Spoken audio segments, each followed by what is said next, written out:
Quand les vacances commencent, c'est peut-être le moment où se lisent le plus de romans policiers ou de romans de détectives. Mais depuis quand écrit-on de tels romans? Salut, c'est Simon. Et aujourd'hui, mes impressions de lecture de The Law and the Lady de Wilkie Collins.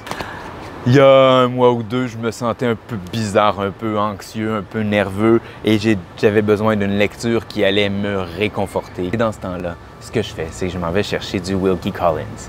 J'ai découvert William Wilkie Collins probablement autour de 2000 quand un de mes amis m'a offert Armadale en édition française. J'ai dévoré le roman et depuis, j'ai relu Armadale au moins une deuxième fois, peut-être même deuxième fois en français, une fois en anglais. J'ai lu The Moonstone, j'ai lu The Woman in White, j'ai lu No Name.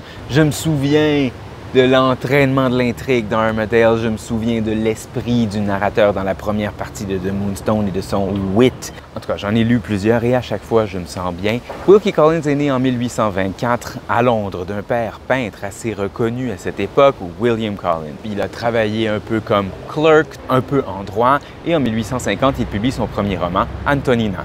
Suite à la publication de ce premier roman, il devient un grand ami de Charles Dickens. Dickens devient son mentor, publie plusieurs romans de Wilkie Collins dans ses journaux, ils travaillent ensemble, il y a là une grande amitié. La décennie de 1860 est probablement la décennie la plus importante pour la carrière littéraire de Wilkie Collins.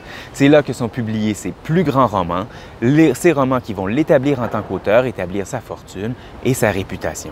The Woman in White, No Name, Armadale et The Moonstone. Il faut savoir qu'à l'époque, les romans étaient souvent publiés d'abord en série, dans une revue ou un journal, un épisode chaque jour, avant d'être repris en volume par la suite. 3 tomes, grosse reliure, assez cher.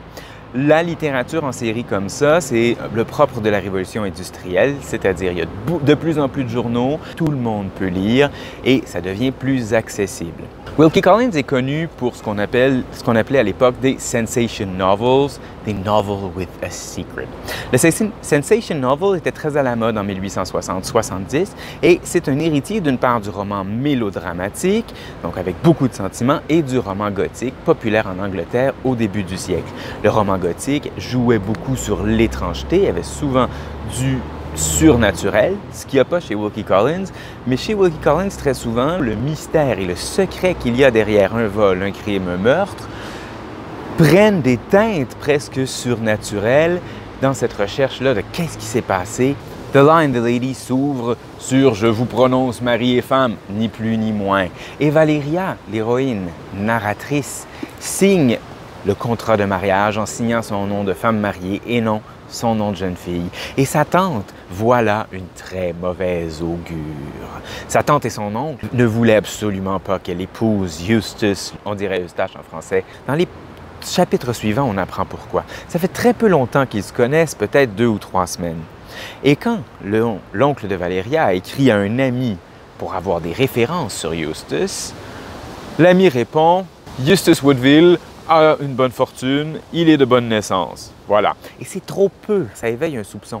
Et lorsque le mariage est annoncé, Eustace écrit à sa mère et sa mère dit « Je refuse de reconnaître ce mariage, je n'y assisterai pas. Il y a quelque chose qui va mal virer dans ce mariage. » Et comme de fait, quand Valeria et Eustace sortent de l'église, le ciel au loin est orageux et tout noir et tout sombre.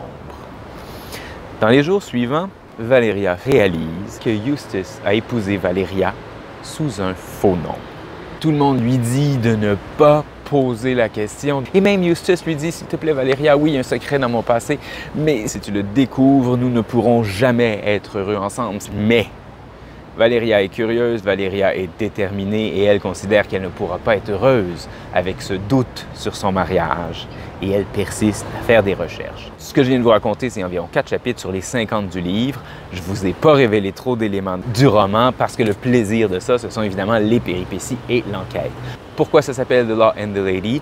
Je vous révèle tout de même qu'elle réouvrira un procès et qu'elle essaiera d'en faire changer le verdict. Tout le monde est contre elle. Tout le monde lui dit « Valeria, non, tu es une femme. » Mais on suit ses aventures avec grand intérêt.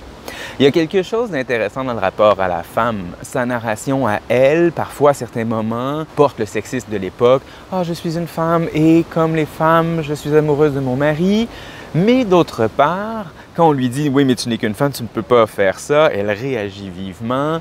Collins donne à ses personnages féminins souvent un grand pouvoir, notamment à Valeria ici. D'ailleurs, Wilkie Collins a une très mauvaise image du mariage. Il est souvent très critique aussi de comment la loi traite les femmes par rapport au mariage. Donc ici, où dans No Name, justement, la jeune héroïne se retrouve sans nom suite à mort et problèmes juridiques. Et c'est ce qui est le moteur de cette intrigue-là. Wilkie Collins a été un auteur important pendant toute sa vie. Et en 1875, au moment où il publie The Law and the Lady, il est bien établi. Il peut se permettre de publier son roman dans différents journaux avec différents lecteurs cibles. Le sensation novel a la particularité qu'il ratisse large et qu'il plaît à beaucoup de classes de la société. C'est un des premiers genres dans la littérature anglaise à avoir un public aussi large. Et Wilkie Collins participe à ça dans le sens où il vend les droits de toutes ses œuvres déjà publiées à une nouvelle maison d'édition qui vendra des livres de très bon marché. Et alors, ces œuvres auront un grand retentissement auprès du grand public. Mais après la mort de Wilkie Collins, il est quand même rapidement oublié. On ne trouve de lui que les deux plus grands romans, c'est-à-dire The Moonstone and The Woman in White, pendant plusieurs années.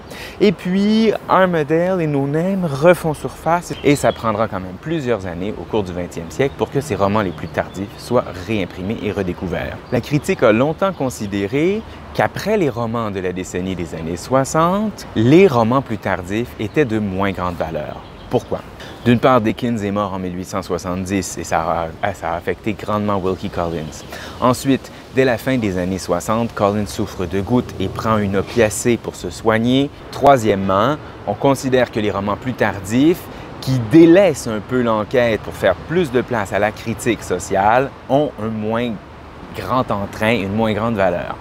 L'autrice de l'introduction ici, Jenny Bourne Taylor, pense qu'il en est autrement et qu'il vaut la peine de redécouvrir ses romans plus tardifs et cette critique sociale. Dans The Law and the Lady, j'ai trouvé un motif qui revient quand même assez fréquemment dans les romans de Wilkie Collins que j'ai lus, c'est-à-dire le rapport au nom. Elle se trompe de nom en signant son contrat de mariage et son mari l'a épousée sous un faux nom. Dans Armadale, deux personnages sont confondus sans cesse parce qu'ils portent le même nom. Dans No Name, l'héroïne se retrouve sans nom. Donc le nom n'est pas un synonyme d'identité, mais bien justement un double fond, pas aussi fiable qu'il l'est généralement.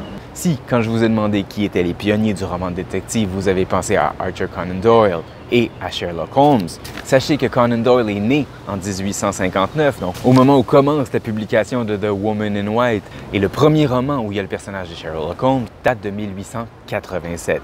Certains considèrent que Wilkie Collins, notamment avec The Moonstone, est un des précurseurs du roman de détective. Dans ses romans With a Secret, c'est une série de secrets qui sont emboîtés les uns derrière les autres. Et dès qu'on réussit à percer le mystère d'un secret, ça soulève d'autres questions et d'autres secrets et l'enquête se poursuit. J'ai lu aussi que Valeria est la première héroïne détective d'un grand roman du genre. Auparavant, il y en avait dans les nouvelles, dans les textes plus courts, mais c'est la première pour un roman de telle ampleur. La figure de la femme détective deviendra très importante, notamment dans les années 20 et 30. On pense par exemple à Miss Marple. Vous comprendrez que j'ai beaucoup aimé ce roman. J'avais hâte de voir ce qui se passait. Je finissais un chapitre et je me dis non, il faut que j'aille me coucher. Ah mais juste quelques lignes du chapitre suivant et oups, un chapitre au complet. Et c'est tout à fait comme ça dans ces romans-là et c'est de ça dont j'avais envie. Pour moi, c'est pas nécessairement une lecture de vacances, c'est une lecture de réconfort. Donc, j'ai toujours beaucoup de plaisir avec Wilkie Collins et je compte en avoir encore. Peut-être vous cherchez-vous une lecture de vacances, alors je vous invite à aller découvrir Wilkie Collins. Merci d'avoir été à l'écoute. Aimez, commentez, partagez et bonne lecture.